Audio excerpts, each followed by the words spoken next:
Cease fire को लेकर बागेश्वर धाम के पीठाधीश्वर धीरेन्द्र कृष्ण शास्त्री का बड़ा बयान सामने आया है।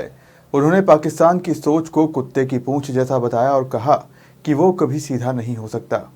भारत पाकिस्तान के बीच संघर्ष विराम की घोषणा के कुछ घंटे बाद ही पाकिस्तान द्वारा सीज फायर का उल्लंघन किए जाने पर देश भर में आक्रोश है। इसी कड़ी में बागेश्वर धाम के पीठाधीश्वर पंडित धीरेन्द्र कृष्ण शास्त्री ने भी पाकिस्तान को आड़े हाथों लिया है। उन्होंने पाकिस्तान को बिगड़ैल औलाद करार देते हुए कहा कि अब वक्त आ गया है जब भारत को पाकिस्तान अधिकृत कश्मीर को वापस लेना चाहिए। रविवार को मध्य प्रदेश के छतरपुर में मोटे महावीर मंदिर में आयोजित लक्ष्मी नारायण महायज्ञ और भागवत कथा में शामिल होने पहुंचे धीरेन्द्र कृष्ण शास्त्री ने कहा कि यह कभी नहीं सुधरेगा। कुत्ते की पूंछ में पुगड़िया कितनी भी डालो लेकिन वह हमेशा टेढ़ी ही निकलती है। वही हाल पाकिस्तान का है। वह बार बार संघर्ष विराम का उल्लंघन कर रहा है। ऐसे में अब आर पार की लड़ाई अनिवार्य हो चुकी है। उन्होंने कहा कि यह अब स्पष्ट हो चुका है कि पाकिस्तान की नीयत में खोट है और वह कभी भी शांति नहीं चाहता। ऐसे देश से निपटने के लिए अब केवल बातचीत से काम नहीं चलेगा, ठोस कार्रवाई की जरूरत है।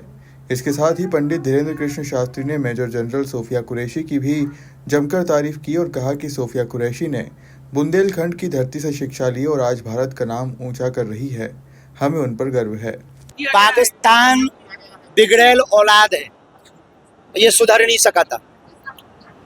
कुत्ता की पूंछ में पुंगरिया कितनी भी देर तक डालो हमेशा टेढ़ी की टेढ़ी निकलत।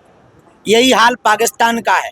हमें भरोसा है पाकिस्तान के ऊपर कि ये कितने भी समझौता कर ले, चाहे कोई भी समझौता हो, ये हर समझौता के बाद सीज फायर का उल्लंघन करेगा।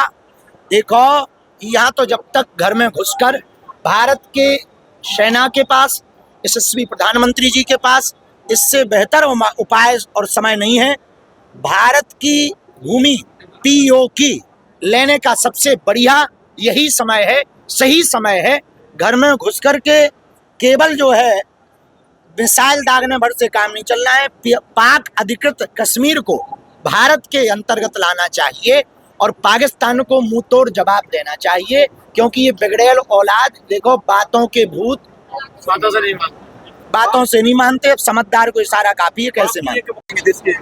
देश हित के लिए हम सबको जागृत होना पड़ेगा। राष्ट्र रहेगा तो धर्म रहेगा, राष्ट्र नहीं रहेगा तो धर्म नहीं रहेगा। इसलिए प्रत्येक बालक को सेना के प्रति सम्मान रखना पड़ेगा, प्रत्येक भारतीय को। और भारत माता के कर्तव्यों के निर्वहन के लिए हम लोगों को खुद अगर जंग में उतरना पड़े तो प्रत्येक भारतीयों को शस्त्र शास्त्र दोनों की विधा से पारंगत रह करके अगर हमको जो है भारतीय सेना के साथ कदम से कदम मिलाने का मौका मिले तो उसे भारत माता का सौभाग्य समझ करके उतर जाना चाहिए। निश्चित रूप से हमने उनके बारे में जो आर्टिकल पढ़े, न्यूज के लेख पढ़े, हमको गौरव बहुत हो रहा है कि वो नौगांव क्षेत्र परिक्षेत्र में बुंदेलखंड की भूमि से पहुंच करके भारतीय सेना में उन्होंने एक पद की जिम्मेदारी लेते हुए ऑपरेशन सिंदूर में अपनी कार्यशैली के द्वारा पूरे भारत को आकर्षित किया और बेटियों के लिए एक नई मिसाल प्रस्तुत की कि हमारी बेटियां भी बेटों से कम नहीं है।